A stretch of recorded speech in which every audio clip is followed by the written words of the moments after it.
다 같이 기도 드리도록 하겠습니다.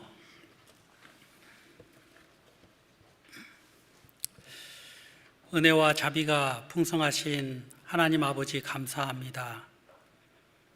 우리를 하나님의 크신 은혜로 말미암아 구원해 주시고 이 어두운 세상에서 생명의 복음의 말씀을 증거하며 살 수 있도록 그리스도의 몸된 교회 가운데로 저희들을 인도해 주시고 지금까지 살아있는 말씀으로 가르쳐 주시고 또 지도해 주실 뿐만 아니라 많은 잃어버린 사람들을 만나게 하시고 복음을 증거할 수 있도록 축복해 주신 걸 감사합니다.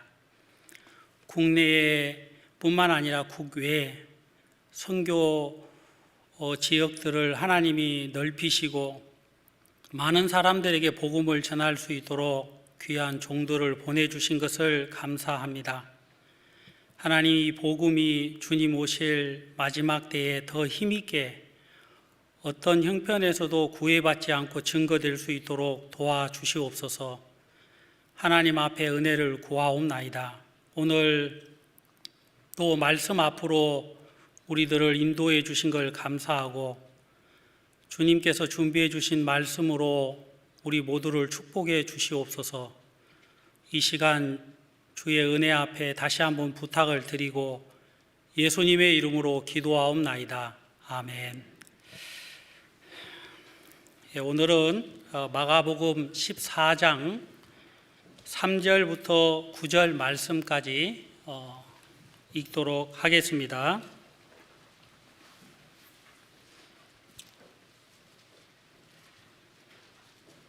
신약 성경 마가복음 14장 3절입니다. 찾으셨으면 제가 3절부터 9절까지 읽겠습니다.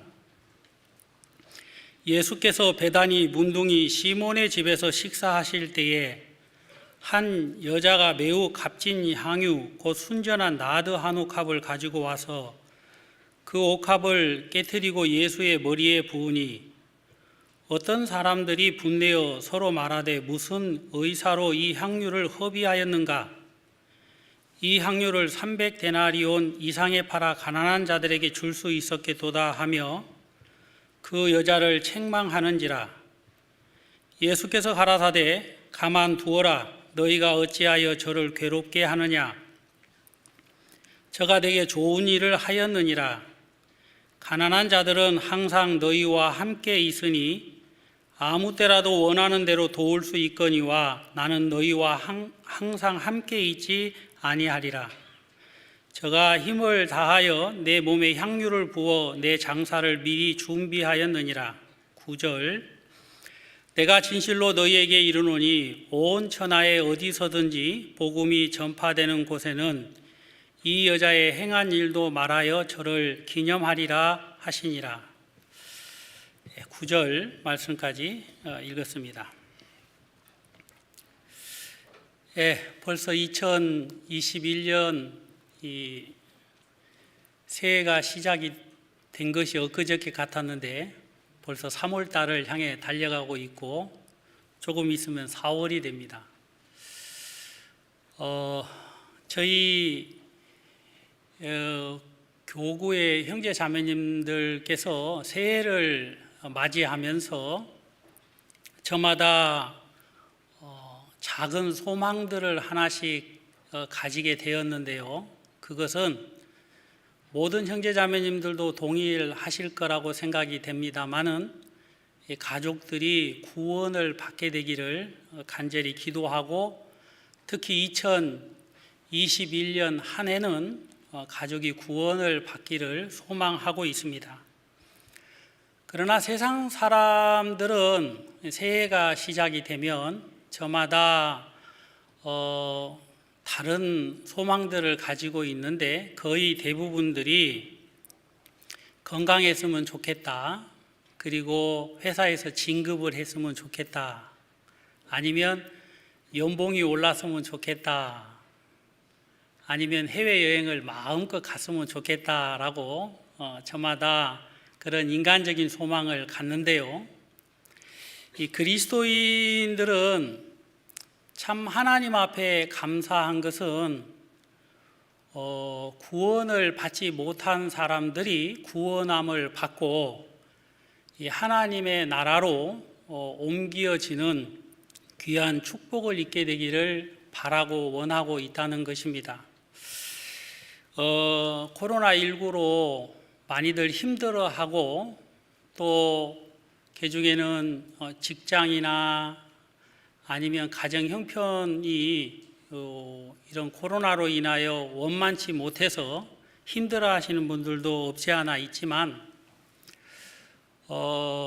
저도 개인적으로는 빨리 코로나가 끝나서 마음껏 우리 교구 형제 자매님들과 신방도 하고 또 전도도 하고 또 나아가서는 해외에 많은 집회들이나 또 선교팀들이 나가기를 간절히 교회에서는 원하고 있고 또 기도하고 있습니다.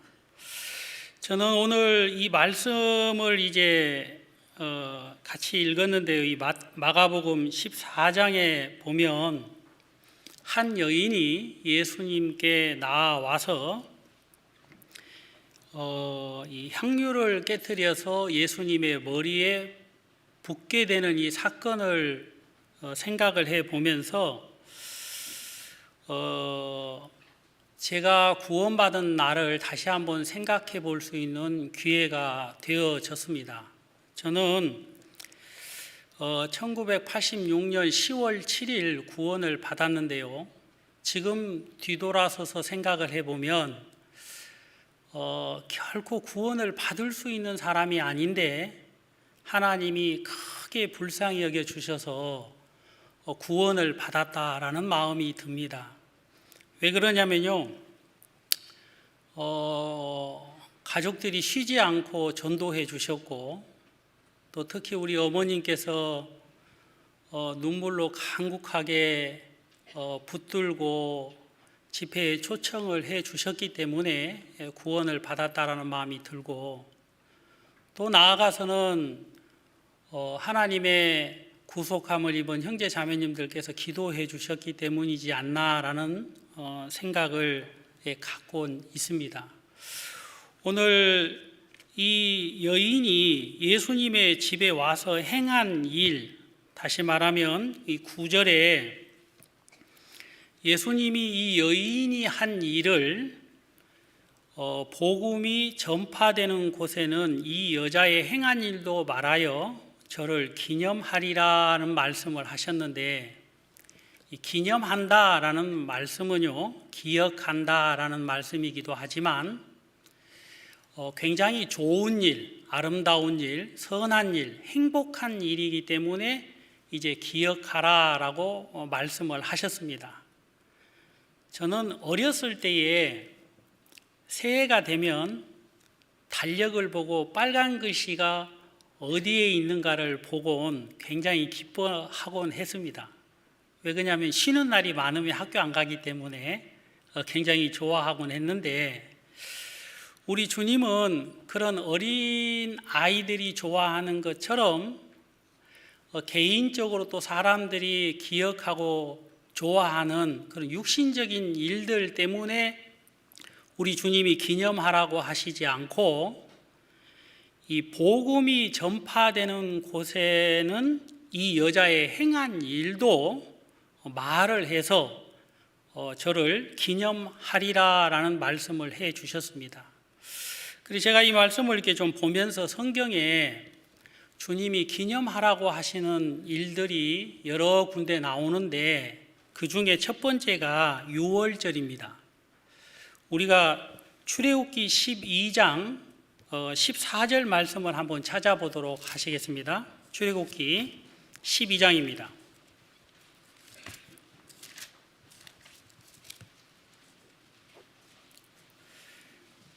출애굽기 12장 14절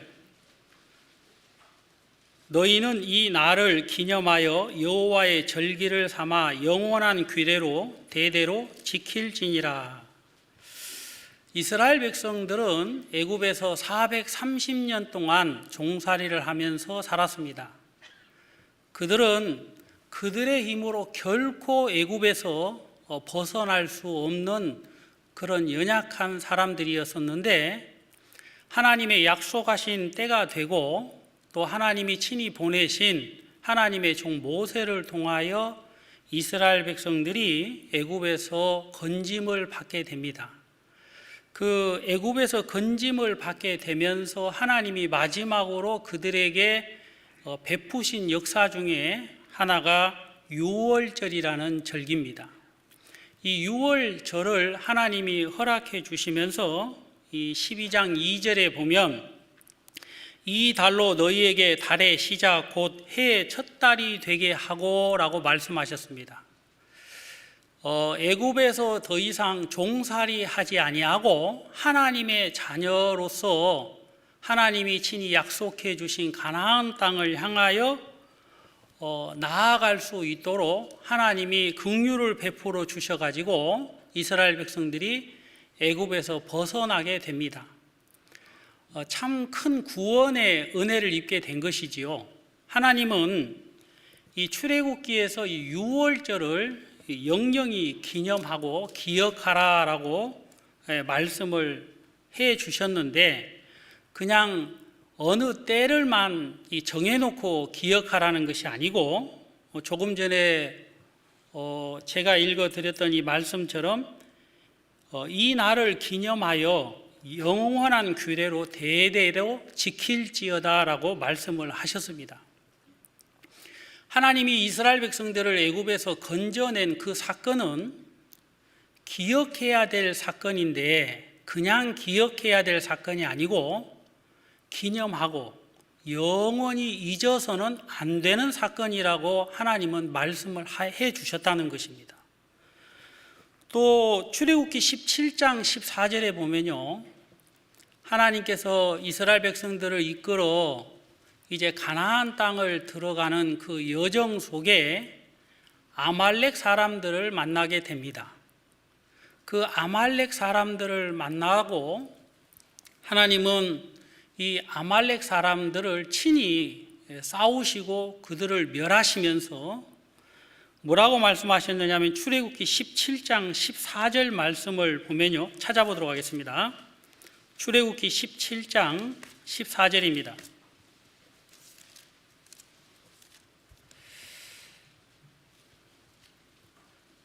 우리 다 같이 한번 읽도록 하겠습니다. 출애굽기 17장 14절입니다. 여호와께서 모세에게 이르시되 이것을 책에 기록하여 기념하게 하고 여호수아의 귀에 외워 들리라. 내가 아말렉을 도말하여 천하에서 기억함이 없게 하리라. 하나님은 아말렉을 진멸하시면서 책에 기록하고 또 귀에 외워 들리라고 말씀을 하셨습니다. 그리고 하나님은 이 부분에 대하여서 기념하게 하라고 말씀을 하셨어요. 하나님이 우리를 위하여 하신 일을 하나님은 기념하라고 말씀을 하신 것이지요. 근데 하나님이 기념할 수 있도록 하신 일들을 보면 사람으로서는 할 수 없는 일들을 하나님이 은혜 가운데 베풀어 주시고 행하시는 것을 보게 됩니다. 아말렉은 이스라엘 백성들을 굉장히 괴롭게 할 뿐만 아니라 사망에 이르게 하는 원수와도 같은 자들인데, 하나님은 이스라엘 백성들을 가나안 땅으로 인도해 드리면서 이 아말렉으로 말미암아 이스라엘 백성들이 어려움을 당하지 않도록 하나님은 그 아말렉을 진멸하시고 또 싸우시는 것을 보게 됩니다. 그리고 여호와의 니시라고 말씀을 하셨습니다. 성경에 또 크게 하나님이 기념하라라고 하는 말씀 중에 여러분이 잘 아시는 에스더서의 불임절입니다. 하나님이 이 불임절을 기억하라고 말씀을 하셨는데요. 이 아다르월 14일 날, 지금 현재 우리의 달력으로 보면 2월 25일을 하나님은 기억하라고 말씀을 하셨습니다. 왜 그러냐면 하만으로 인해서 사망의 그 법이 내려져서 이스라엘 백성들이 다 죽게 되었는데, 하나님이 종 그 모르드게를 통해서 에스더와 함께 하나님의 은혜를 입어 그 사망의 조서가 생명의 조서로 바뀌도록 하나님이 역사를 해 주셨습니다. 그래서 이스라엘 백성들이 다 진멸당할 수밖에 없었는데, 그 사망의 법에서 하나님의 은혜로 말미암아 구원을 받게 되고, 죽음 가운데서 구원을 받았으니까 얼마나 기쁘고 감사하겠습니까? 그래서 이스라엘 백성들이 기쁘고 감사하고 즐거워하고 있을 때에 하나님은 이 불임절을 기억하라 하고 말씀을 하셨습니다. 이 말씀도 또 오늘 설교와 이렇게 연관이 되는 말씀이니까 한번 찾아보도록 하겠습니다. 에스더 9장 22절에 있는 말씀을 한번 보도록 하시겠습니다. 에스더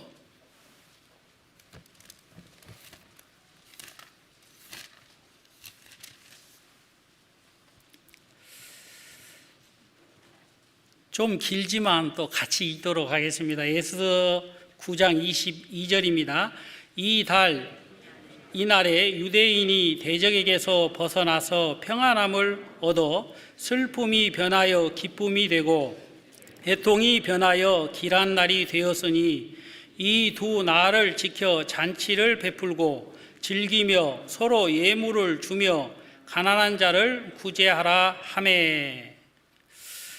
하나님께서 에스더 9장 28절에서는 또 기념하여 지키되라는 말씀을 하셨습니다. 왜 기념하여 지키라고 말씀을 하셨느냐면 유대인이 대적에게서 벗어나서 평안함을 얻었기 때문입니다. 그리고 그 하만이 내린 조서로 인하여 다 슬퍼할 수밖에 없을 뿐만 아니라 다 죽을 수밖에 없었는데, 그 슬픔이 변하여 기쁨이 된 날이었기 때문에 하나님은 기념하라고 말씀을 하셨어요.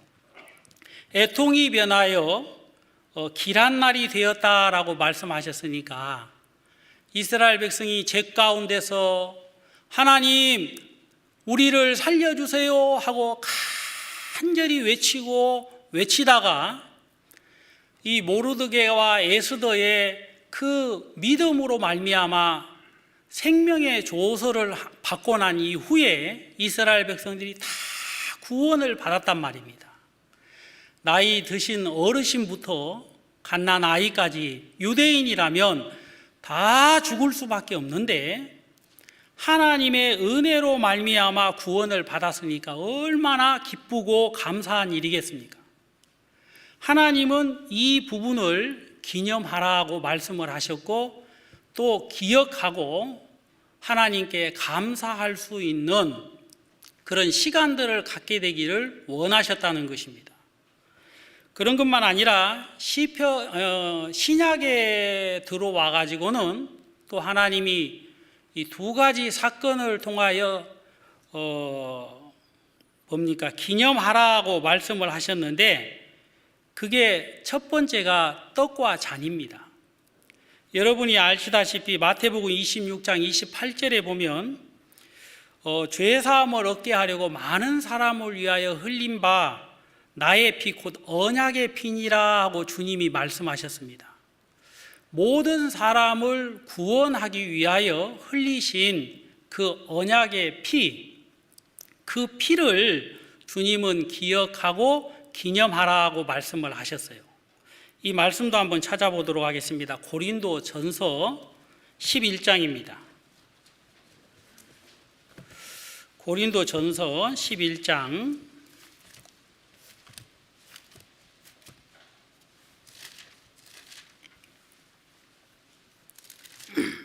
24절입니다. 제가 읽도록 하겠습니다.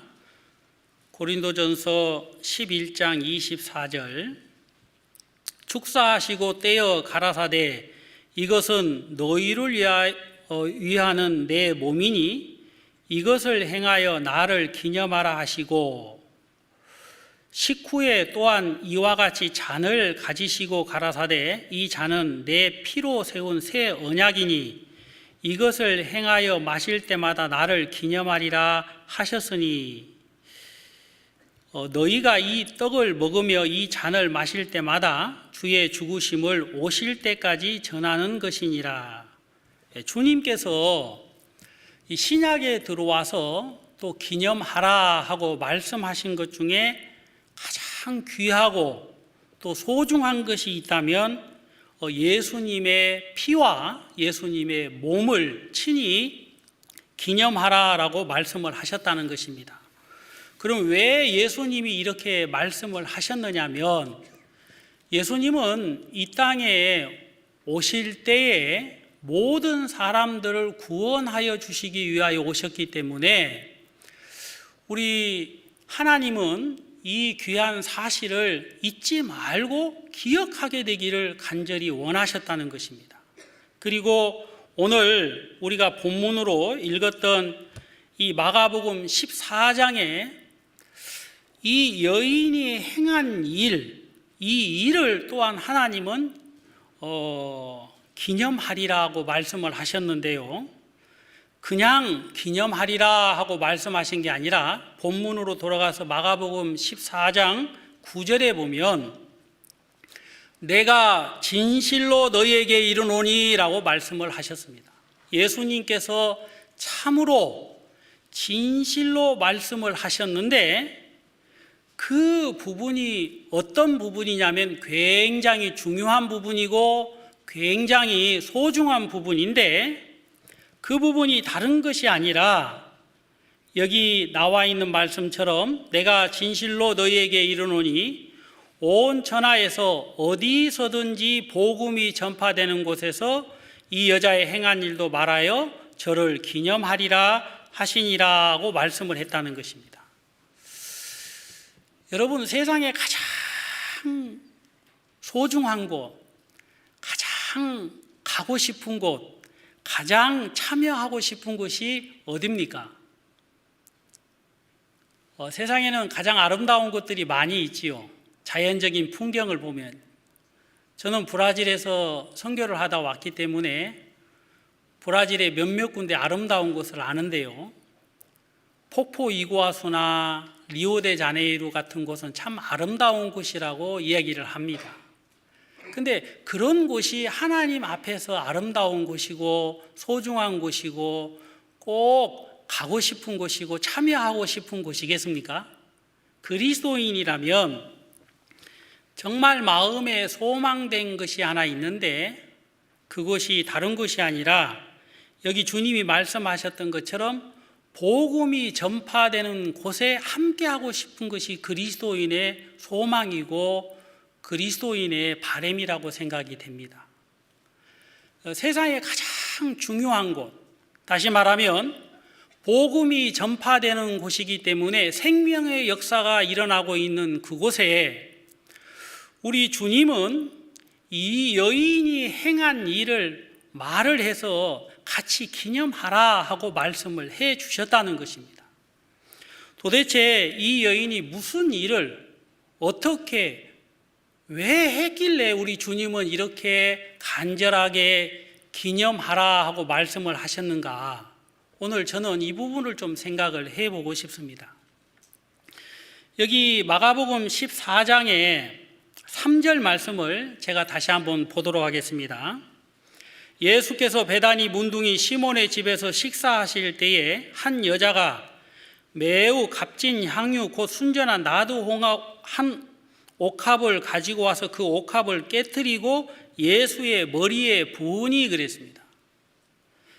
여러분, 이 옥합을 가지고 와서 이제 깨뜨려 가지고 예수님의 머리에 이렇게 부었습니다. 근데 이 옥합 이 가격이 이제 그 5절에 보면은 제자들이 얘기하기를 300데나리온 이상에 팔아서 가난한 사람들을 도와줄 수 있었을 텐데 라고 얘기하는 걸 보니까 굉장히 비싼 이 향유라고 생각이 됩니다. 성경에서는 300데나리온 했으니까 한 데나리온이 일일 노동자의 품삯이라고 우리가 알고 있지 않습니까? 그러면 300데나리온 이상이라고 했으니까 1년치 노동자의 월급이라고 생각을 하면 되는 거예요. 연봉이라고 생각을 하면 되는 거예요. 그래서 제가 이제 이 말씀을 좀 준비하면서 2021년 최저임금이 8,720원이라고 합니다. 그래서 8시간 근무를 하면 69,760원인데 7만 원 잡고 3, 7에 20일 하면 2,100만 원 정도 되는 가격인 거예요.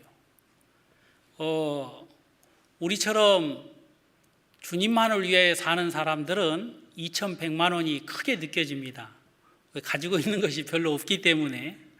굉장히 많은 물질인데 이 물질을 향유로 바꿀 이 향유를 물질로 바꿀 수 있는데 제자들이 봤을 때 이 여인이 이 값비싼 향유를 깨트려 가지고 예수님의 머리에 부어서 온 집안이 향유 냄새로 가득하게 된 것을 보면서 이 마가복음 14장 4절로 5절 말씀에 보면 어떤 사람들이 분내어 서로 말하되 그랬습니다. 여러분, 분을 내었다라는 말은 화를 냈다 이 말입니다. 여러분, 화를 냈다, 신경질을 냈다, 짜증을 냈다라는 표현도 되겠지만 그 당시에 사람들이 깜짝 놀랄 수밖에 없는 얼토당토하는 일을 이 여인이 했기 때문에 이렇게 화를 냈다는 것입니다. 분을 내면서 왜 저 귀한 것을 깨트려 가지고 예수님의 머리에 붓는가? 사람들은 이해할 수 없는 이 여인의 행동에 짜증을 내기 시작했고 그 부분을 보면서 왜 향유를 허비하였다라고 이야기합니다. 여러분, 허비라는 말은요 그냥 방탕하게 아무 뜻 없이 필요한데 쓰지 않고 필요 없는데 쓰지 말아야 될 곳에 썼다는 것입니다.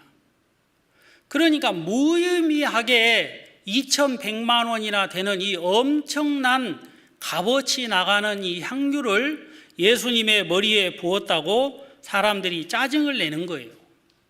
그런 것만 있는 것이 아니라 5절에 보면은 이런 말씀이 있습니다. 이 향유를 300데나리온 이상에 팔아 가난한 자들에게 줄 수 있었겠도다 하며 그 여자를 책망하는지라 그랬습니다. 이 사람아 왜 이 향유를 허비했어 하면서 이 여인이 한 행동에 대하여서 언짢아하면서 꾸지람을 주었다는 것입니다. 근데 이 여인은 제가 개인적으로 생각을 해 봤을 때에 예수님께 이 향유를 붓고 또 다른 성경에는 다른 내용의 말씀이지만 비슷한 내용의 말씀으로 나오는데요. 이 가나안 여인이 향유를 예수님의 머리에 붓고 머리털로 씻었다라고 기록이 되어 있는데 이 사건하고는 같은 사건은 아닙니다. 어쨌든 사람들이 부원을 내고 허비했다고 핀잔을 주고 또 조롱을 하고 책망을 하고 있는 이 앞에서 이 여인은 고개를 숙이고 예수님의 그 머리에 부은 향유 흘러내린 그 앞에 조용히 있었을 것이라고 생각이 됩니다. 그러나 우리 주님은 사람들은 이렇게 이 여인을 책망하고 이 여인을 막 꾸질하고 이 여인이 잘못됐다고 얘기를 하는데 우리가 마가복음 14장 6절에 보면 우리 예수님은 이 여인의 행동을 뭐라고 말씀하셨습니까? 우리 다 같이 한번 읽어보도록 하겠습니다. 마가복음 14장 6절입니다. 예수께서 가라사대 가만두어라. 너희가 어찌하여 저를 괴롭게 하느냐. 예, 감사합니다. 저가 내게 좋은 일을 하였느니라.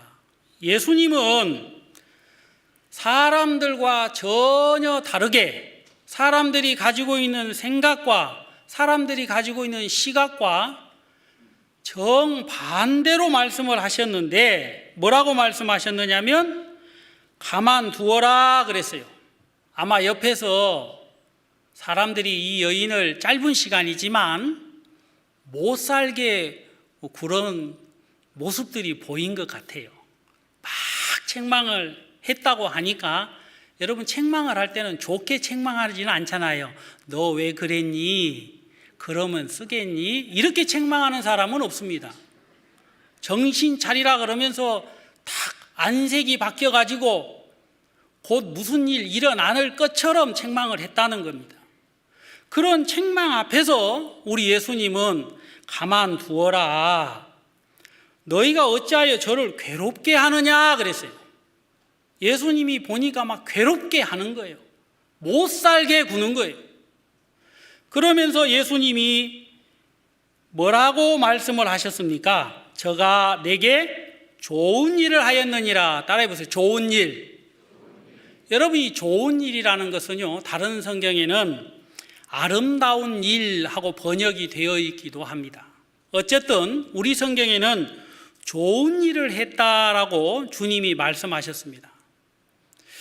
이 여인은 옥합을 깨뜨려서 예수님의 머리에 부었는데 사람들의 시각에 이 여인이 한 행동은 바보 같은 짓이고 얼토당토 않는 미련한 짓으로 보일지 몰라도 우리 주님은 좋은 일을 했다라고 말씀을 했고 괴롭히지 말아라, 가만두어라 그랬어요. 여러분, 좋은 일이 무엇일까요? 우리 주님이 좋은 일이라고 하셨는데 그 좋은 일이 무슨 일입니까? 여기 보면 8절에 저가 힘을 다하여 내 몸에 향유를 부어 내 장사를 미리 준비하였느니라 그랬습니다. 예수님은 이 여인이 한 일을 좋은 일, 아름다운 일이라고 하셨는데 그 일이 다른 일이 아니라 예수님의 장사를 미리 준비하기 위하여 옥합을 깨뜨리고 예수님의 머리에 부은 이 사건을 예수님은 좋은 일이라고 했습니다. 여러분, 좋은 일은 기쁜 일이지요. 또 나아가서는 감사한 일이고 참 행복한 일입니다. 그런데 이상하지 않습니까? 왜 예수님의 눈에는 이 여인이 한 행동이 좋은 일이고 감사한 일이고 기쁜 일인데 사람들의 눈에는 분을 내야만 했고 또 허비했다고 핀잔을 주고 괴롭히고 책망을 해야 됩니까? 그것은 안타까운 일이지만 예수님이 이 땅에 오신 이유를 전혀 알지 못하기 때문에 그런다는 것입니다. 고린도전서 5장 7절에 보면요, 여러분, 예수님은 유월절 양 곧 그리스도께서 희생되셨다라고 말씀하고 계십니다. 자, 우리가 마가복음 14장 1절에 보면 이틀이 지나면 유월절과 무교절이라 그랬어요. 많은 제사장들과 서기관들은 예수님을 궤교로 잡아서 죽일 방책을 찾고 있었지만 민요가 날까 두려워서 명절에는 하지 말자라는 의논이 오고 가고 있는 상태였단 말입니다. 많은 종교 지도자들은 예수님을 죽이자, 가만 내비두면 안 된다라고 얘기를 하고 있었을 때에 그 때가 다른 때가 아니라 이틀이 지나면 유월절이라고 말씀하셨다는 것입니다. 사람들은 아무도 이틀이 지나면 무슨 일이, 왜, 어떤 일이 일어날지 모르지만 신기하게도 이 여인은 이틀이 지나면 예수 그리스도께서 십자가에 못 박혀 돌아가시고 돌아가심으로 말미암아 엄청난 일이 일어날 것을 알고 있었다는 것입니다.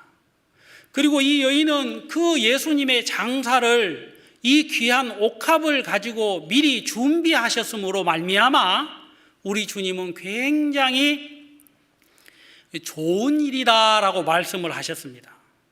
여러분, 우리가 요한복음 3장 16절에 어떤 말씀이 있습니까? 하나님이 세상을 이처럼 사랑하사 독생자를 주셨으니 이는 저를 믿는 자마다 멸망치 않고 영생을 얻게 하려 하심이라 그랬어요. 하나님께서 우리를 사랑하셔서 우리에게 필요한 것을 아셨는데 그것은 독생자 예수 그리스도를 이 땅에 보내시는 것이었습니다. 사람들은 태어나서 무엇을 먹고 무엇을 입고 무엇을 마시며 사는가에 초점을 맞추고 허랑방탕하게 살아가고 있지만 우리 주님은 아담으로 말미암아 범죄하고 난 이후에 모든 사람이 다 멸망을 받을 수밖에 없는 걸 하나님은 아셨기 때문에 우리를 불쌍히 여기셔서 독생자 아들 예수 그리스도를 이 땅에 보내시기로 정하셨다는 것입니다. 우리가 성경 요한복음 3장 말씀 한번 찾아보도록 하시겠습니다. 요한복음 3장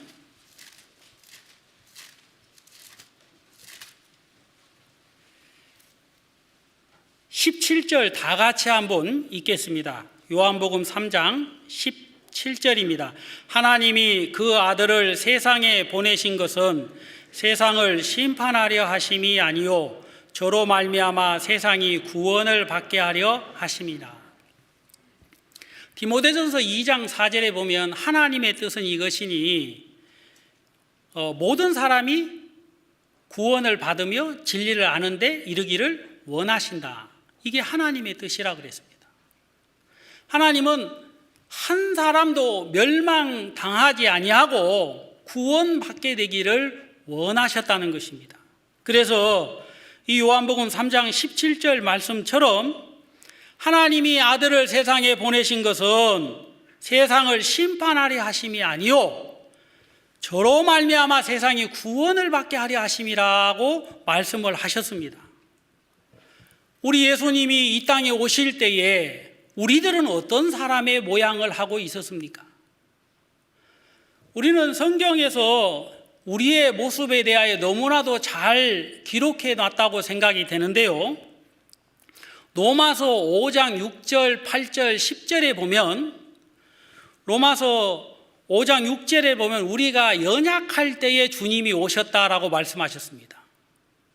그리고 8절에는 아직 우리가 죄인 되었을 때에 주님이 오셨다고 말씀했고 10절에는 우리가 원수 되었을 때에 주님이 이 땅에 오셨다라고 말씀하고 계십니다.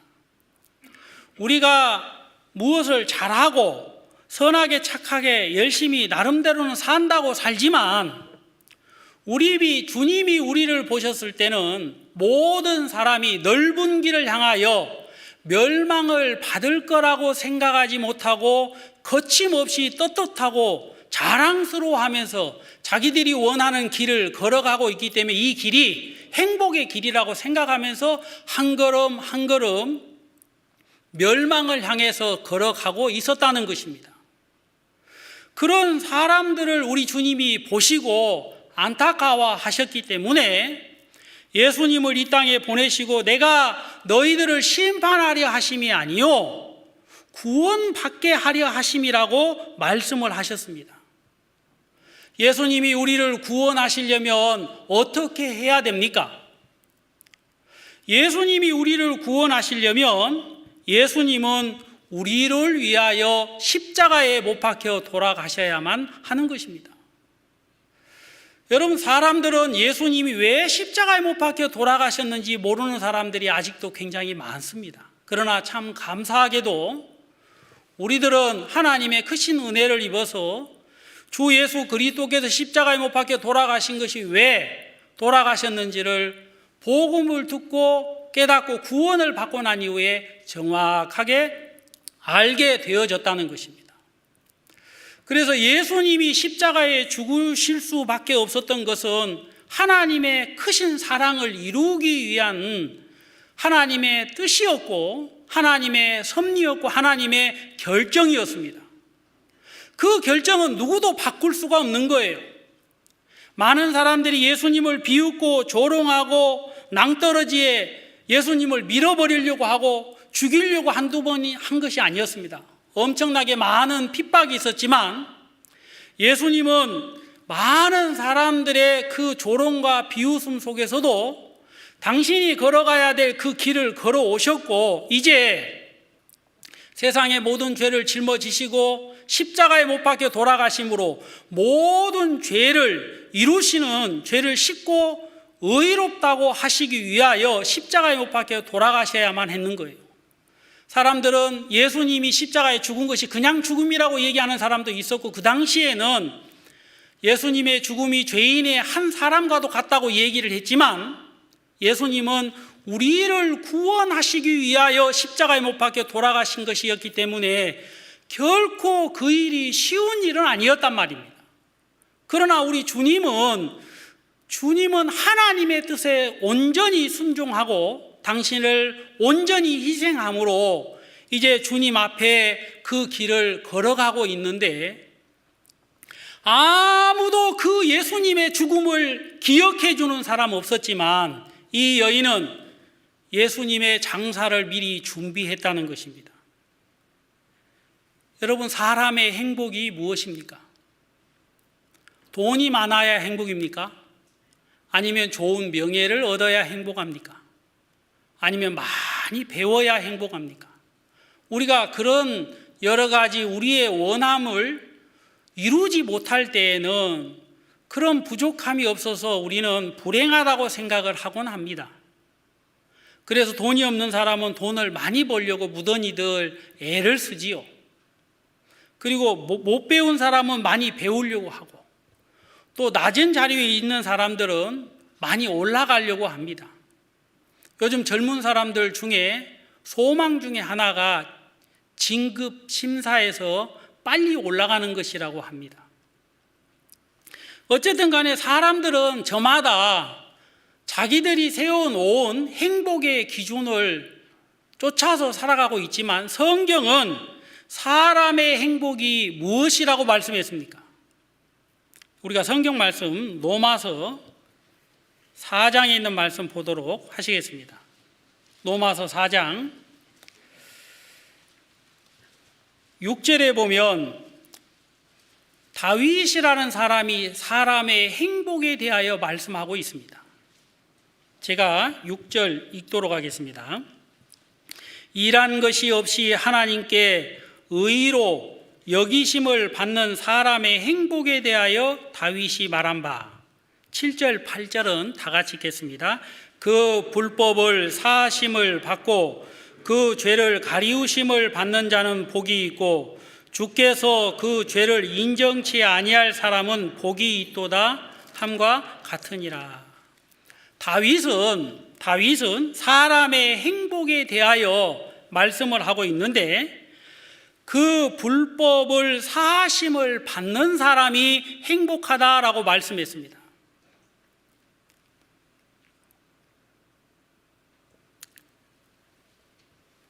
모든 사람이 죄를 짓고 싶어서 죄를 짓는 사람들은 없지요.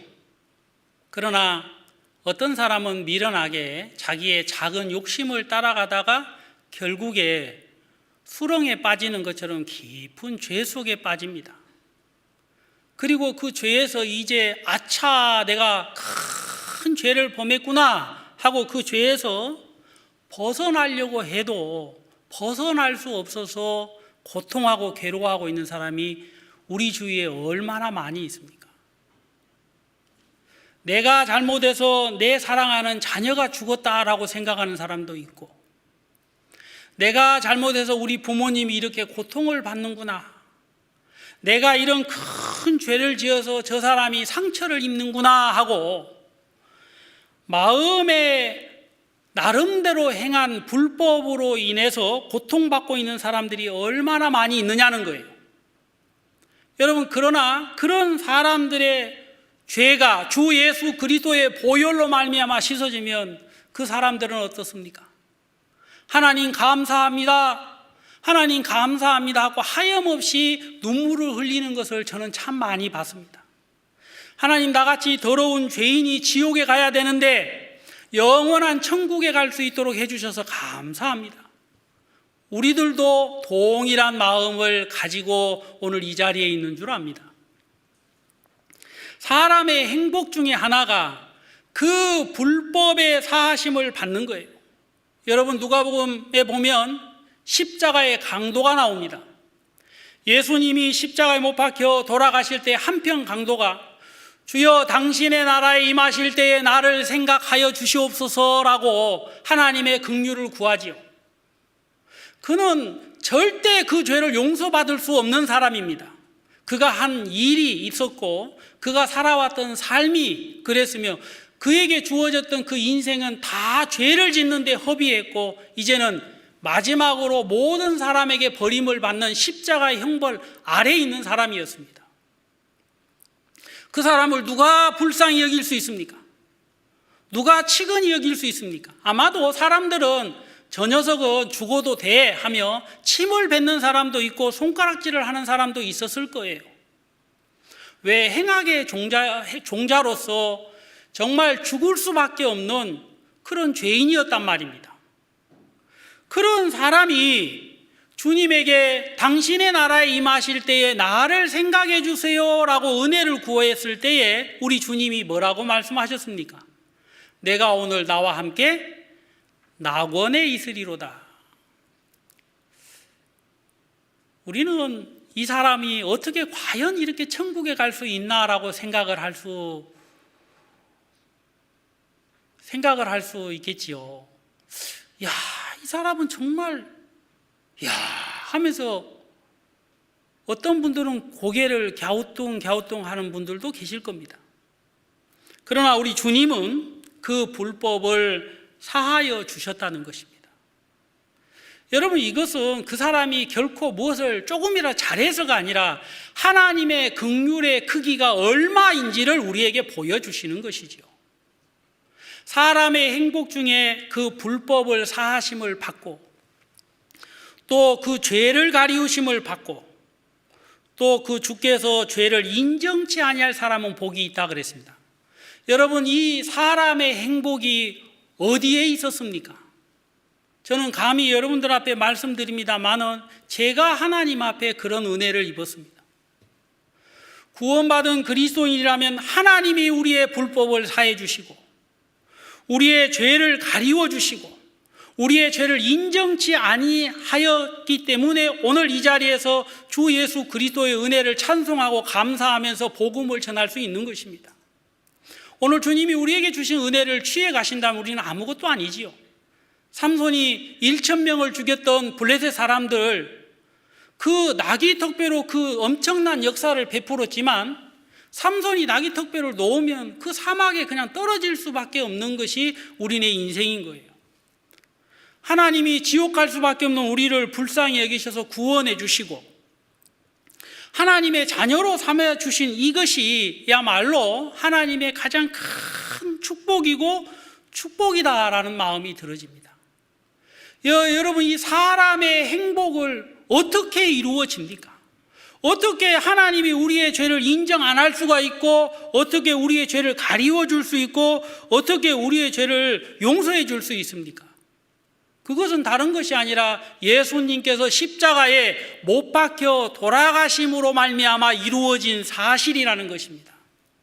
하나님은 모든 사람들이 구원받게 되기를 원하시기 때문에 오늘도 우리 주님을 향하여서 이 마음을 가지고 계시는 것입니다. 그러나 안타깝게도 이 시대 사람들은 어떻습니까? 이 시대 사람들은 굉장히 감각이 없지요. 누가복음 7장 31절에 보면요, 예수님께서 이 시대 사람들을 무엇으로 비유할 거라고 말씀하시면서 예수님, 당신이 시장에서 피리를 불어도 사람들이 춤추지 않고 애곡해도 울지 않는다 그랬습니다. 그런데 감각이 없는 삶을 살아가고 있는 거예요. 내가 지옥에 죄가 있어서 지옥에 가는데도 두려워하지 않는 세대가 이 세대입니다. 말세에 고통하는 때가 이르면 먼저 일어나는 증상 중에 하나가 자기를 사랑하며 돈을 사랑하며 자긍하며 교만하며 그랬거든요.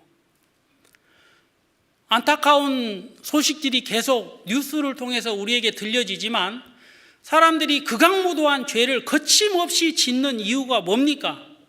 자기 때문에 그런 거예요. 자기만을 사랑하기 때문에 자기가 싫으면 모든 것을 희생시키면서까지 그걸 이루려고 하는 세대가 이 세대가 되어버렸다는 것입니다.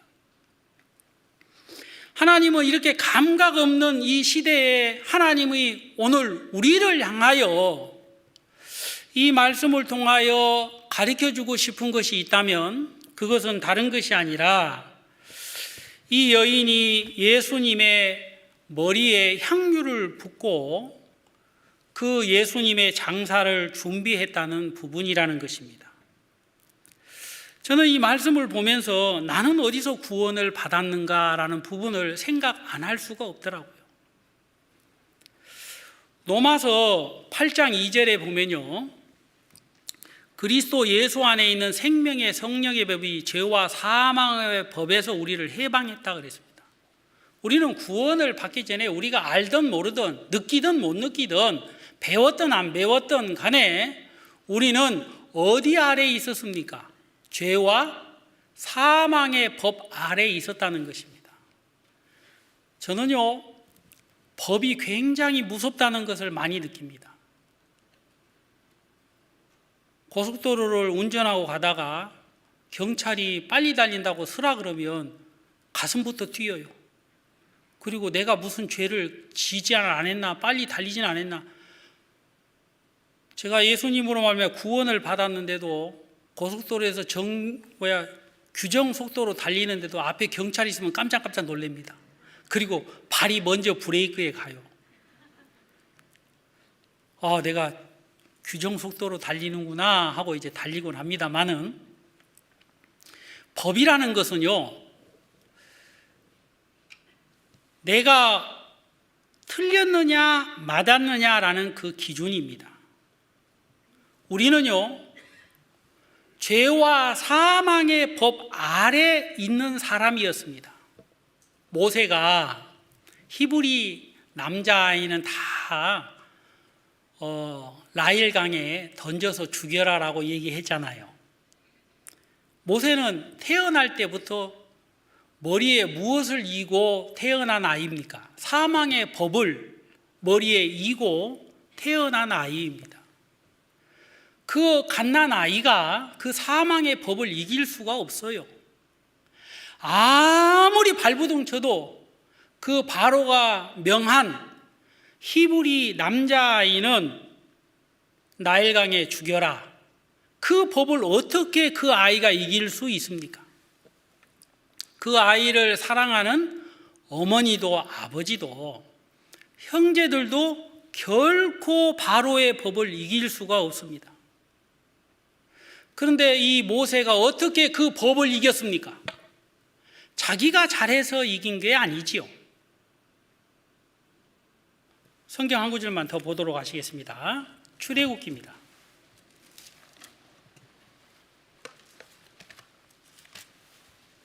출애굽기 2장 6절입니다.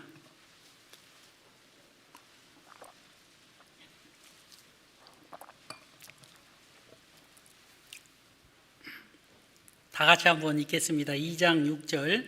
열고 그 아이를 보니 아이가 우는지라 그가 불쌍히 여겨 가로되 이는 히브리 사람의 아이로다. 모세가 잘해서 구원을 받은 것이 아닙니다. 사망의 법, 이 바로의 법을 비웃고 이길 수 있는 어떤 조건도 없었어요. 그러나 그가 살 수 있는 조건이 하나 있었는데 그 조건이 뭐냐면 불쌍히 여김을 받는 거였습니다. 공주가 그 갈상자를 열고 보니까 아이가 우는지라 응애 응애 하고 울었겠죠. 근데 그 공주가 보니까 아버지의 명령을 모를 리가 있습니까? 아버지의 뜻을 모를 리가 있어요? 다 알지요. 그런데 공주가 그 갈상자를 열고 보니까 아이가 우는지라 그가 불쌍히 여겨 그랬습니다. 불쌍히 여김을 받음으로 살게 된 거죠. 이 하나님의 은혜라고 생각이 됩니다. 오늘 하나님은 우리를 구원하시기 전에 우리가 어느 위치에 있었는지를 하나님은 말씀하고 있는 거예요. 여러분, 사망의 법 아래 있는 사람이었습니다. 근데 기적같이 놀랍게 우리가 구원을 받았는데 그 조건이 불쌍히 여김을 받은 거였다는 것입니다. 로마서 6장 17절에 보면 하나님께 감사하리로다.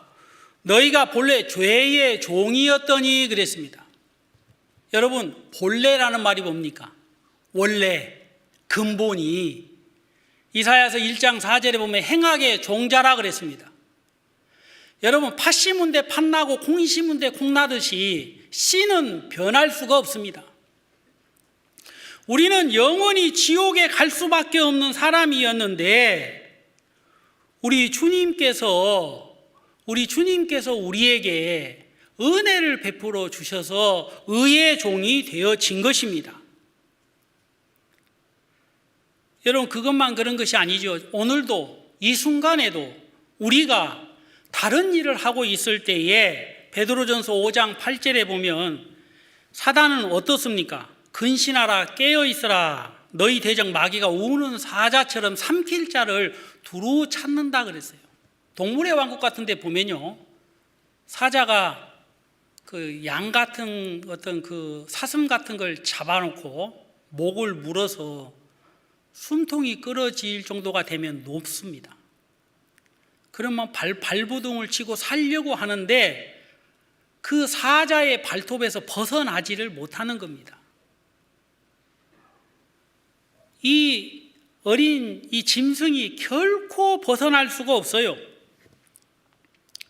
하나님은 오늘 저에게 그런 말씀하십니다. 대철아, 네가 어디에서 구원을 받았느냐? 여러분, 우는 사자가 저를 삼키려고 하지 않았겠습니까? 저는 구원을 받기 전에 가족들이 구원을 받으라 그랬을 때 그게 그렇게 듣기 싫은 거예요. 이상하고. 교회 다니고 있었기 때문입니다. 그리고 우리 교회에서 이단이라고 했기 때문에 듣고 싶지 않았어요. 심지어는 하도 전도를 하니까 천국을 가도 내가 가고 지옥을 가도 내가 가니까 내비두라 그랬습니다. 만약에 그때 내버려 뒀으면 어디 갔겠습니까? 끔찍하기도 하지만 지옥 갈 수밖에 없는 사람이 됐을 것입니다. 하나님은 오늘 우리가 구원을 받은 곳이 이 죄와 사망의 법 아래 사단의 종로로 타는 삶들을 살고 있는 가운데서 구원을 받았다라고 말씀하고 있어요. 여러분, 더더군다나요, 세상에서 소리 없는 전쟁이 있지요. 이 전쟁은요, 소리는 없지만 가장 치열하고 가장 무서운 전쟁입니다. 그 전쟁은 영적 전쟁이지요. 오늘도 사단은요, 한 사람을 지옥으로 끌고 가기 위해서 어떻게 해서든지 간에 사람들을 복음과 멀어지게 하는 일을 합니다. 코로나19로 인해 가지고 참 안타까운 분위기 중에 하나가 사람들이 점점 모든 것에 관심을 잃어가는 것을 보면 참 안타깝습니다. 그리고 누구의 말도 들으려고 하지 않는 것을 보게 됩니다. 여러분, 오늘도 많은 사람들을 영원한 지옥으로 사단이 끌고 가고 있어요. 우리가 알고 있든 모르고 있든 말입니다. 24시간 사단은 계속 역사를 합니다. 장소와 때와 이런 걸 가리지 않습니다. 여러분, 우리가 알다시피 사단은 결코 은혜라는 것도 모르고 긍휼이라는 것도 모르고 자비라는 것도 모릅니다. 오히려 우리가 느긋하고 여유로운 마음을 가지면 사단이 더 기뻐하고 좋아하겠죠. 바보 같은 생각을 하고 있다고. 어떤 사람은 요행을 원하는 사람이 있습니다. 어떻게 되겠지? 우연히 되겠지? 절대로 사단이 역사하는 가운데서는 이런 일들이 일어나지도 않을 뿐만 아니라 있을 수도 없습니다. 아주 냉정하게 많은 사람들을 지옥으로 끌고 가는데 온 뜻을 모아서 역사하고 있는 게 사단의 역사입니다. 저는 제가 인간적이고 육신적이라서 그런 걸 다 느끼지 못하지만 하나님의 은혜를 입어서 때로는 복음이 없는 도시들을 가면 저 사람들에게 누가 복음을 전할 것인가라고 생각을 해보면 저같이 육신적인 사람도 때로는 눈물이 흘릴 때가 있어요. 하나님이 이들에게 누가 복음을 전하겠습니까? 하나님이 이들에게 예수님의 구원을 누가 전하겠습니까? 저 사람들은 70년, 80년 평생을 살아가면서 복음을 들을 수 있는 기회가 있습니까, 하나님? 이런 생각을 하면 저 같은 사람도 마음이 무거워질 때가 있고 답답할 때가 있고 때로는 눈물이 흐를 때가 있습니다. 성경에 보면 사도 요한이라는 세례 요한이라는 사람이 나옵니다. 이 세례 요한이라는 사람은요, 누구보다도 예수 그리스도와 가까이 있는 사람이었습니다. 우리가 성경 말씀 한 구절 보겠습니다. 요한복음 1장 23절입니다. 요한복음 1장 23절 말씀 보시겠습니다.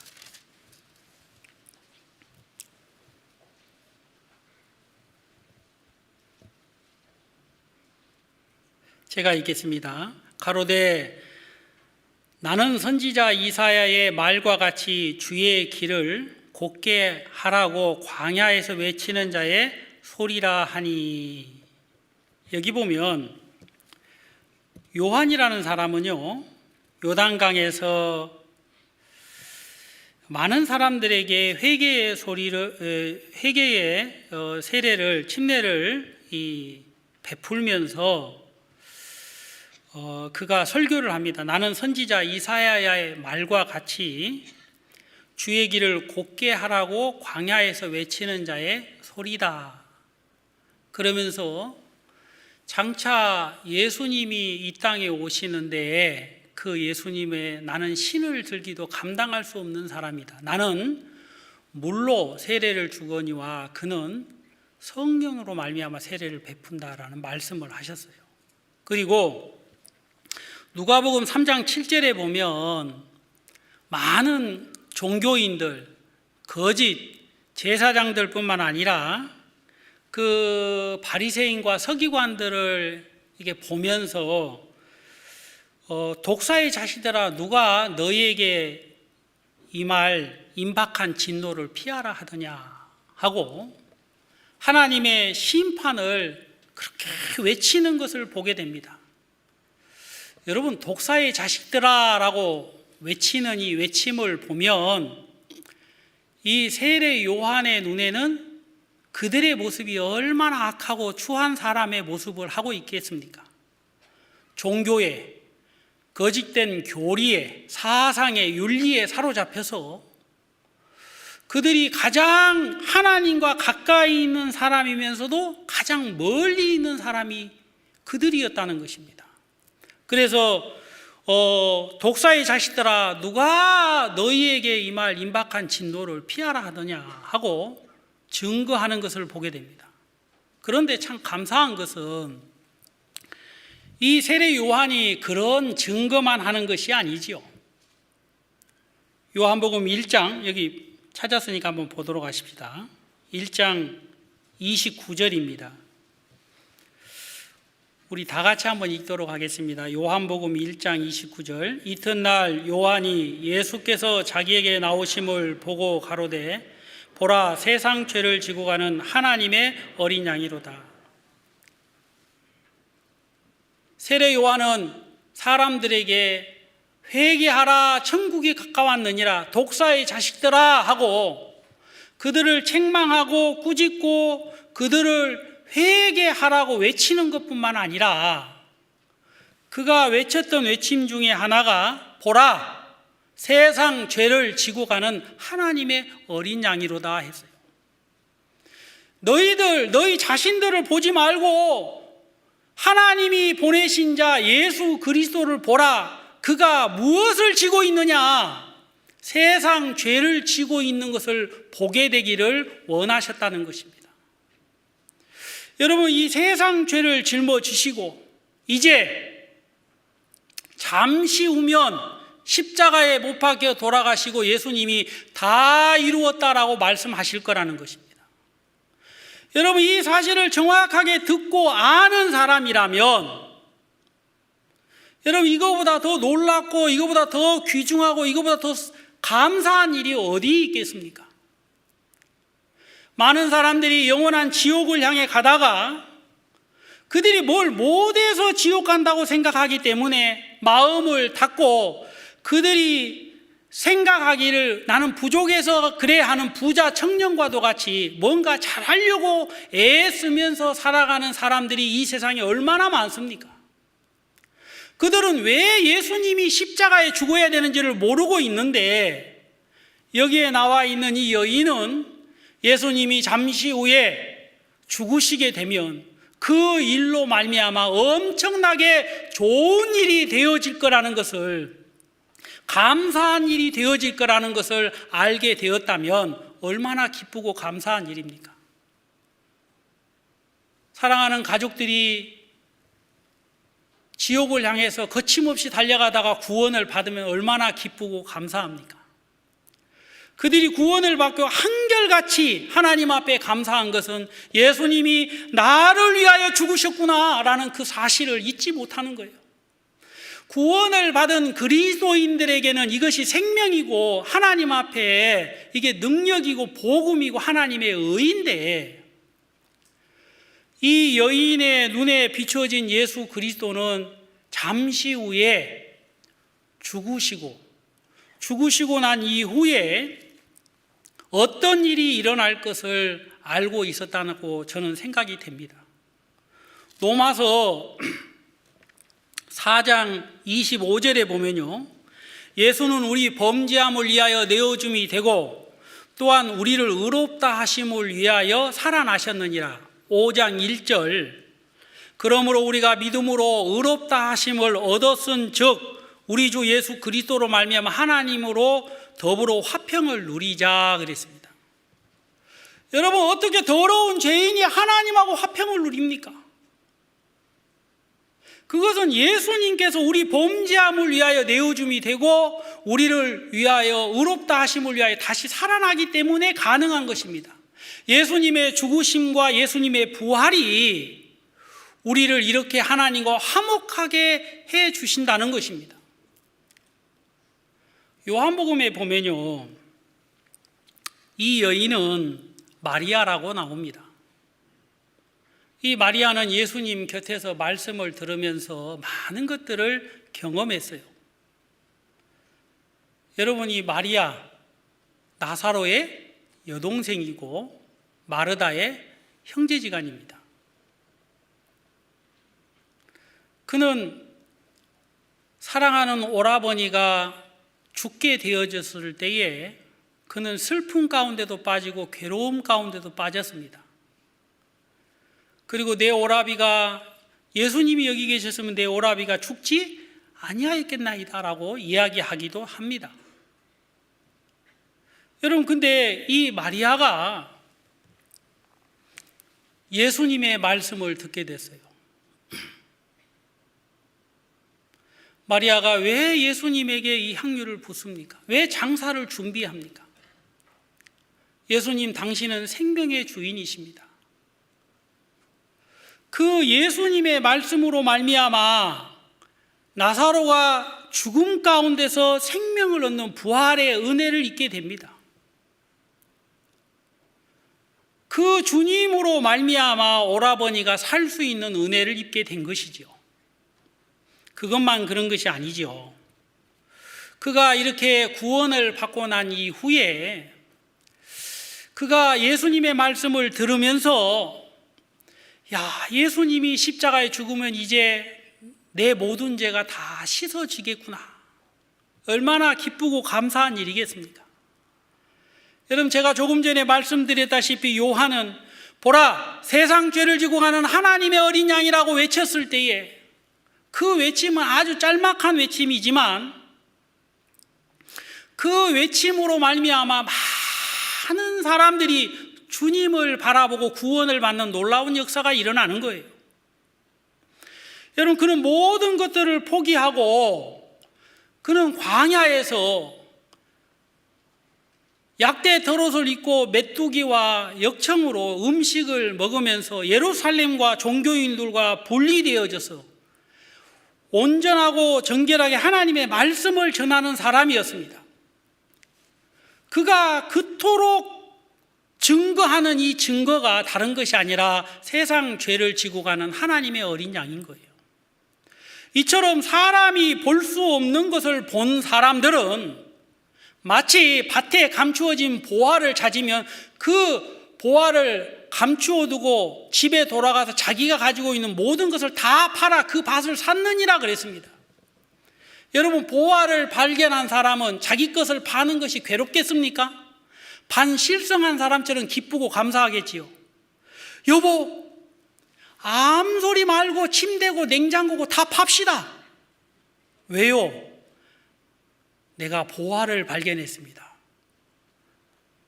사랑하는 아내가 그것을 알지 못한다면 이해를 하겠습니까? 여러분, 보화를 발견한 사람만이 그 모든 자기의 소유를 파는 것이 고통이 아니고 괴로움이 아니라 오히려 감사고 즐거움이고 기쁨이라는 것을 알게 되는 거예요. 세례 요한은 요한복음 3장 30절에 뭐라 그랬습니까? 그는 흥하여야 하겠고 나는 쇠하여야 하리라 그랬습니다. 흥한다는 것은 끝도 없이 커진다는 것을 얘기하고 쇠한다는 것은 끝도 없이 작아진다는 것을 얘기하는 겁니다.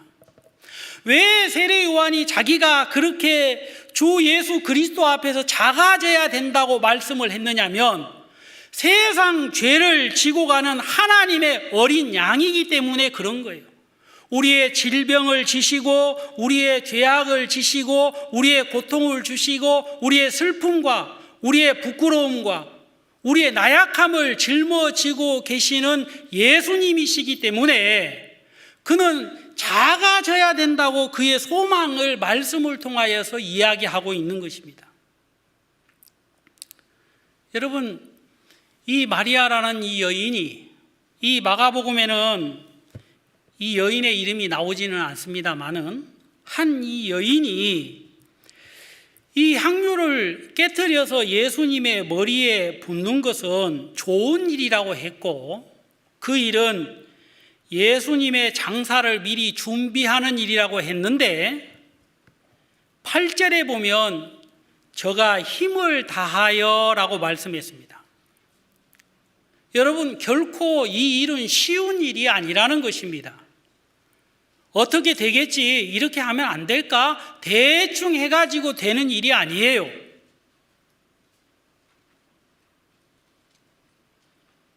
사람들은 대충 해도 된다고 생각하는 사람들이 있습니다.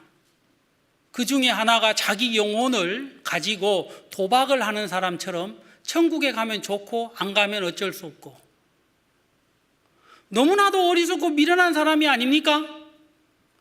부자와 거지 나사로에 대한 말씀을 보면 어떻습니까? 부자는요, 구원을 안 받고 자기 멋대로 호화호식하고 살다가 죽었습니다. 그리고 그가 음부에 내려가서 그가 평생에 갖지 못했던 두 가지 소원을 갖는데 그 소원은 결코 이루어질 수 없는 소원이었습니다. 들어줄 수 없는 소원이었어요. 그가 죽기 전에 그 소원을 가졌다면 그의 인생은 결코 지옥에 갈지 않을 인생으로 바뀌었을 것입니다. 그 소원이 뭡니까? 아브라함이여, 나사로를 통해서 물 한 방울을 찍어 내 혀를 서늘게 하소서. 물 한 방울을 구하는 그런 간절한 마음만 있었다면 그는 복음을 들을 수 있었을 것이고, 부자의 눈에 나사로가 거지로 보이지 않고 하나님의 말씀을 전하는 종으로 보였을 거라는 것입니다. 헌대를 이렇게 핥고 있는 그런 불쌍한 모습이 아니라 저 사람이 내게 생명의 말씀을 전해줄 수 있는 사람이구나라고 생각을 했을 거예요. 왜 그렇게 말씀을 드리냐면, 두 번째 이 부자가 소원이 어떤 소원이었습니까? 아브라함이여, 나에게 형제 5이 있는데 그 5에게 나사로를 보내서 이 고통받는 곳에 오지 않도록 해달라고 간청을 합니다. 여러분, 나사로가 지옥에 가서 부자가 나사로를 보니까 거지가 아니라 하나님의 말씀을 증거할 수 있는 사람으로 보였고 보내심을 받을 수 있는 사람으로 보였다는 것입니다. 여러분, 그 사람은 거지처럼 보였고 세상에 가장 불쌍한 사람으로 보였고 먹는 것 하나 툭 던져주면 그거 고맙다고 먹을 때 아이고 인생 참 불쌍하다, 이렇게 안쓰러워했던 사람으로 보였는데, 그가 평생에 사랑하고 사랑하는 형제 5에게 복음을 전해줄 사람이 나사로라고 얘기를 했다는 것입니다. 사람들은요,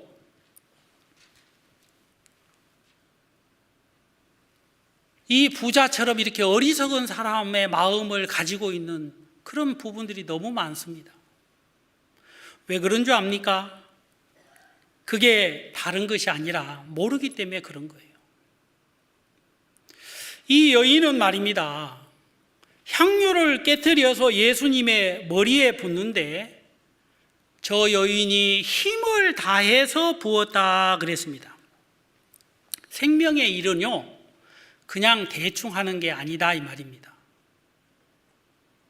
그리고 이 복음 증거하는 이 일은 너무 귀하고 감사한 일인데, 이 여인은 이거 외에 다른 어떤 것이 없기 때문에 이 일에 올인한 것입니다. 길이 2개, 3개 있다면 마음이 나누어지겠지요. 그리고 전심으로 이렇게 하지 않았을 것입니다.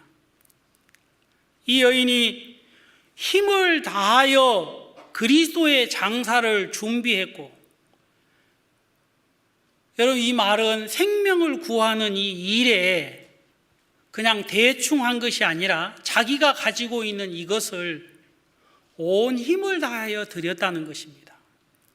여러분, 어려운 일을 하라는 것이 아니지요.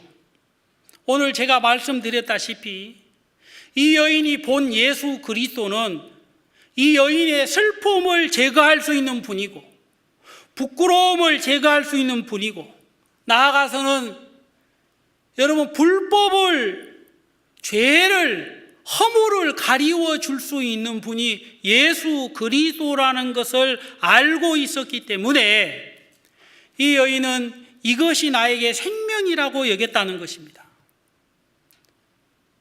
조금 더 얘기를 해보면 이 여인이 장례를 위하여 이 향유를 준비해 놓고 꼭 필요할 때, 기쁨이 필요할 때, 소망이 필요할 때, 즐거움이 필요할 때 이걸 팔아서 써야 되겠구나라고 생각을 했는데, 예수님이 십자가에 못 박혀 돌아가심으로 모든 것이 다 이루어진다는 사실을 알고 난 이후에는 예수 그리스도가 나의 보배구나라고 여겼을 것입니다. 디모데전서 1장 13절에 보면 사도 바울은 자기를 회방자요, 핍박자요, 폭행자라 그랬습니다. 그는 누구보다도 그리스도인들을 핍박하고 죽이는 데까지 앞장섰던 아주 악한 사람이었습니다.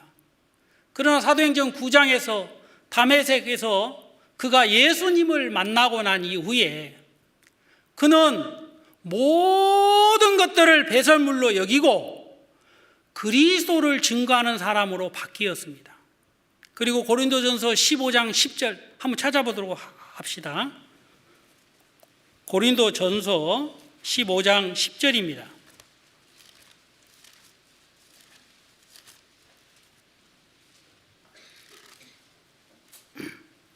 그러나 나의 나 된 것은 하나님의 은혜로 된 것이니 내게 주신 그의 은혜가 헛되지 아니하여 내가 모든 사도보다 더 많이 수고하였으나 내가 아니오 오직 나와 함께 하신 하나님의 은혜로라. 따라해 보세요. 하나님의 은혜.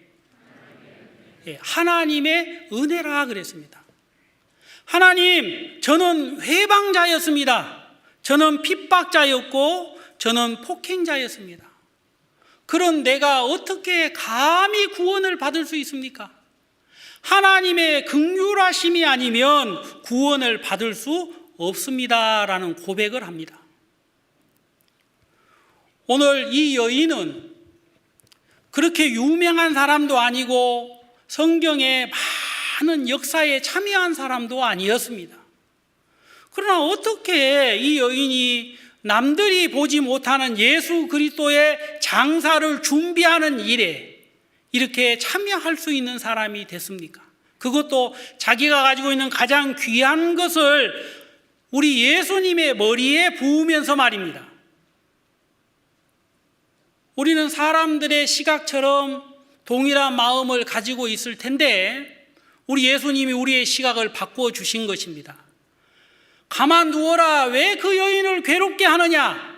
이 여인이 한 것은 좋은 일을 했느니라. 아름다운 일을 했느니라. 그가 힘을 다하여 뭐라 그랬습니까? 내 장사를 미리 준비하였느니라 그랬어요. 우리 주님은 당신이 죽으신 그 죽으심으로 말미암아 어떤 일이 일어날 것인지를 아셨고 그 일은 하나님의 뜻이요 하나님의 기쁨이 하나님의 소원이라는 걸 아셨기 때문에 우리 예수님이 좋은 일이라고 말씀하시는 거예요. 여러분 놀랍지 않습니까? 예수님이 십자가에 못 박혀 돌아가시면 하나님은 이 인생들을 향하여 뭐라고 말씀하십니까? 너희 죄와 너희 불법을 내가 다시 기억지 아니하리라 하고 말씀하실 수 있다는 것입니다.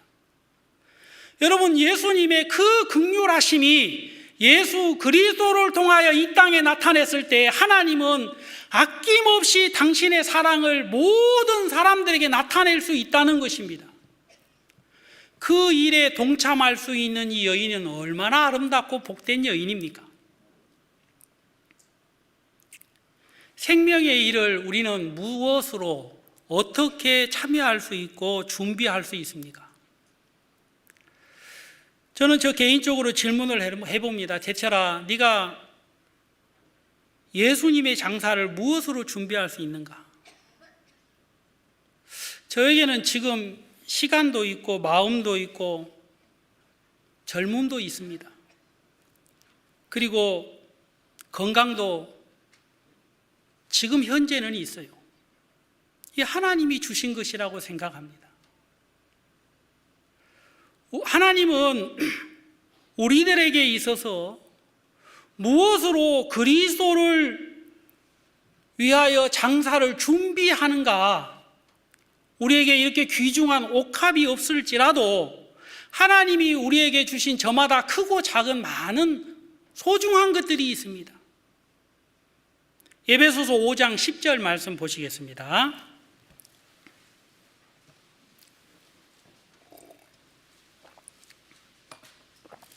신약성경 에베소서 5장 10절입니다.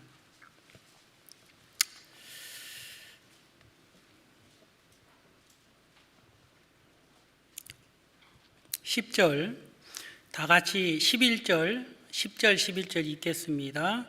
주께 기쁘시게 할 것이 무엇인가 시험하여 보라. 너희는 열매 없는 어두움의 일에 참여하지 말고 도리어 책망하라. 사도 바울은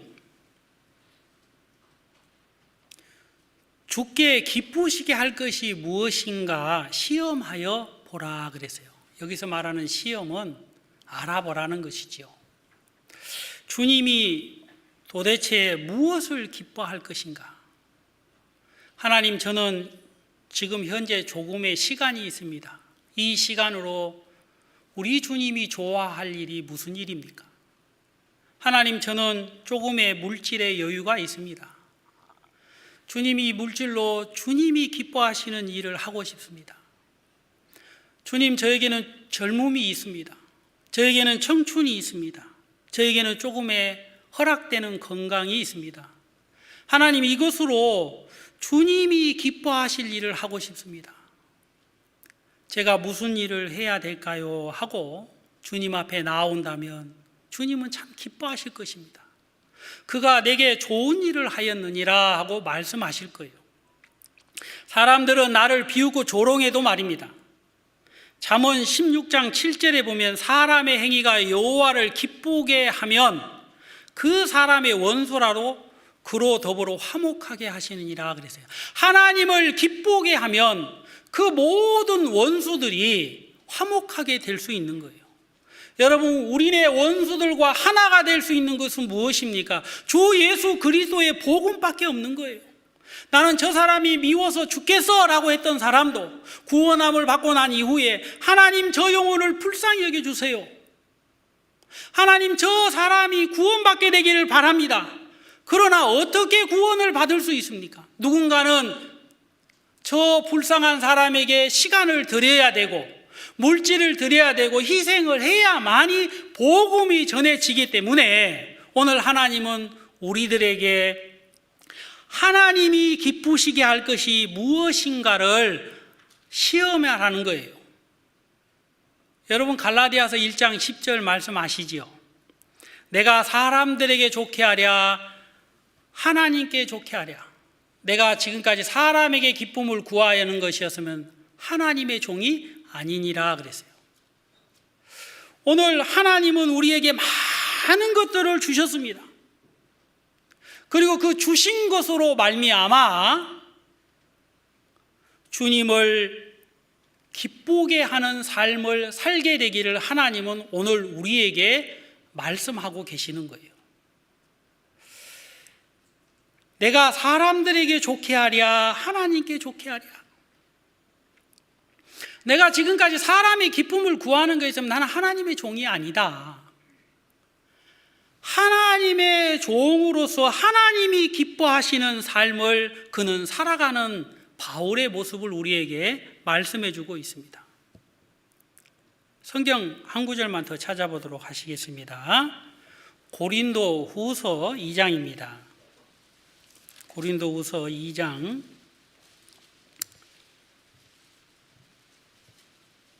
15절 16절 제가 읽겠습니다.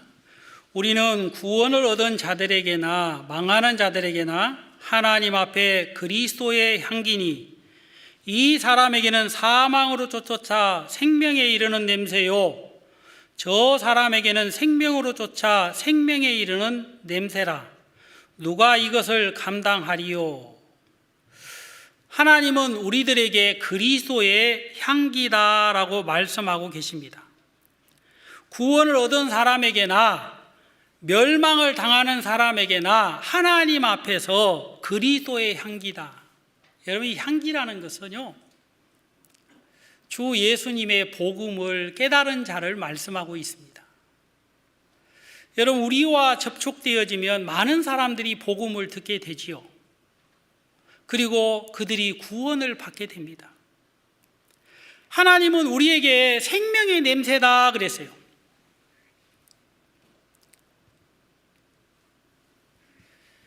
여러분, 신들러 리스트라는 영화를 보신 적이 있습니까? 저도 그 영화를 봤습니다. 1993년 상영된 영화인데요. 3시간 17분, 굉장히 긴 영화인데 아카데미 7개 부분에 석권한 그 영화입니다. 거기 보면 1939년도 2차 세계대전 당시 그 일어나는 사건을 배경으로 만든 영화인데요. 폴란드에서 어떤 독일 그 사업가지요. 그 사람 이름이 쉰들러 오스카라는 사람인데 이 사람이 그 유태인들 1200명을 살리는 그 영화입니다. 그 영화 스토리는 별로 기억이 안 나요. 재밌게 봤는데도 스릴 넘치는 부분들이 많았는데 제 마음속에 가장 기억에 남는 게 뭐냐면요, 마지막에 그 자동차를 타기 전에 그가 한 말이 기억이 납니다.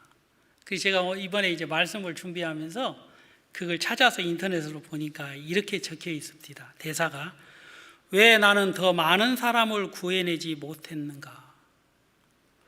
내가 만약 저 차를 팔았다면 10명을 더 구할 수 있었을 텐데 나치패치 이걸 팔았다면 적어도 2명 아니 1명을 살릴 수 있었을 텐데 하며 영화가 마무리가 됩니다. 우리는 많은 사람들이 복음을 듣지 않으면 그들이 하나님의 심판을 받게 될 걸 압니다. 그러나 우리도 그 심판을 보게 될 거라고 생각이 됩니다. 우리가 사랑하는 사람들이 그 하나님의 심판대 앞에서 구원을 받지 못한 것 때문에 지옥에 갈 때 그들이 우리들의 얼굴을 보고 왜 한 번 더 나에게 이 귀한 복음을 전해주지 않았느냐고 아쉬워하면서 눈물을 흘릴 때 우리의 마음을 생각해 보셔야 됩니다. 왜 나에게 간절하게 복음을 전해주지 않았나? 우리는 큰 은혜를 입은 것은 사실입니다. 영원히 멸망받을 수밖에 없는 더럽고 추한 우리가 거룩한 백성으로 하늘의 자녀로 하나님의 종으로 복음을 섬기는 사람으로 세움을 입었습니다. 너무나도 귀하고 감사한 그런 은혜를 입은 것은 사실인데 우리는 그렇게 깊게 생각하지 않지만 마지막 하나님의 심판대 앞에 왜 나에게 이 귀한 복음을 전해주지 않았습니까? 라고 어떤 사람이 우리를 향하여 눈물을 흘리고 애곡한다면 참 그건 슬프고도 너무 가슴 아픈 일이라고 생각이 됩니다. 저 역시도 하나님 앞에 그 소리를 들을까 봐 두렵습니다. 그리고 문득 하나님 저를 깨워주세요 하고 기도할 수밖에 없습니다. 우리네 사람들은 많이 가진 것이 없습니다. 세상 사람들처럼. 하지만 세상의 기준에 봤을 때 귀한 것은 없어도 저마다 하나님이 우리에게 허락해 주신 귀한 것들은 있습니다. 교회 안에서 봉사에 참여할 수 있는 마음도 주셨고 시간도 주셨고 작은 물질도 주셨고 건강도 주셨다는 것입니다. 우리가 하나님의 이 귀한 복음의 일을 할 때에 하나님이 우리에게만 말씀하시는 게 아니고 우리의 원수, 우리를 지금까지 속였던 마귀도 우리를 속이고 우리에게 두려움도 주고 우리에게 걱정도 끊임없이 주고 있을 거라고 생각이 됩니다. 오늘 이 저녁 이 여인이 값비싼 향유를 깨뜨려 예수님의 머리에 부으면서 장사를 준비했고 그 일은 아름다운 일이고 좋은 일이라는 말씀 앞에 하나님, 저도 하나님 앞에 제가 가지고 있는 적은 거지만 주님 앞에 이 복음을 위하여 쓰임받고 싶습니다라고 결정할 때 아낌없이 우리의 마음을 드리려고 할 때 마귀는 어떻게 하겠습니까? 너 망할 거야. 너 안 될 거야. 야, 너 같은 사람이 어떻게 부끄러운 줄 알아야지. 너는 안 돼. 좀 더 준비해가지고 적당히 해라. 분수껏 해라. 분위기 맞춰가면서 해라 라고 이야기할 거라는 것입니다.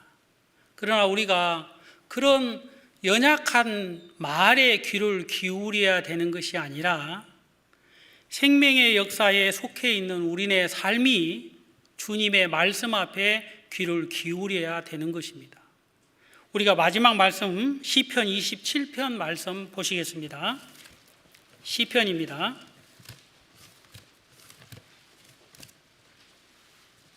시편 27편입니다.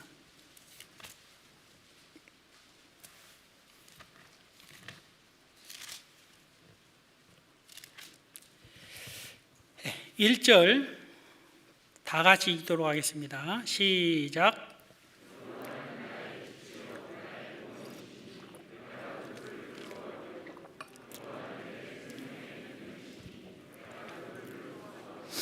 감사합니다. 제가 한 번 더 읽겠습니다. 여호와는 나의 빛이요 나의 구원이시니 내가 누구를 두려워하리요. 여호와는 내 생명의 능력이시니 내가 누구를 무서워하리요. 오늘 이 저녁 가장 아름다운 결정이 있다면 예수 그리스도의 죽음을 위하여 이 여인이 향유를 깨뜨려 예수님의 장사를 미리 준비한 것처럼 오늘 우리가 주님 앞에 주님 우리가 가지고 있는 것으로 주님의 복음에 쓰임받게 되기를 원합니다라는 작은 마음의 결정을 하는 것을 하나님은 기뻐하시고 기뻐하실 거라고 생각이 됩니다. 이 마음이야말로 복음이 증거되는 곳마다 우리가 오늘 본문 말씀으로 복음이 전파되는 곳에 이 여자의 행한 일도 그랬는데 복음이 전파되는 곳에 이 여자의 행한 일, 예수 그리스도의 장사를 준비하는 일입니다. 여러분, 복음이 전파되는 곳에 우리 모두가 한결같이 참여하고 쓰임 받으면 하나님 앞에 가장 큰 복이고 감사고 기쁨이라고 생각이 됩니다. 기도하겠습니다. 은혜와 자비가 풍성하신 하나님 아버지 감사합니다. 우리를 구원해 주시고 하나님의 몸된 교회 가운데 은혜를 입고 살아가면서 복음의 이 귀한 일에 참여할 수 있도록 축복해 주셔서 감사합니다. 우리에게 허락해 주신 복음은 생명의 복음이고 말씀인 것을 기억합니다. 사랑하는 형제 자매님들 모두가 이 코로나19 어려운 시절에 한 발자국 더 주의 복음의 일에 참여할 수 있도록 은혜를 입혀주시고 이 여인이 그리스도의 죽음을 준비한 것처럼 복음을 위하여 우리의 적은 마음이 쓰임받게 되기를 소망합니다. 도와주시옵소서. 예수님의 이름으로 기도하옵나이다. 아멘. 찬송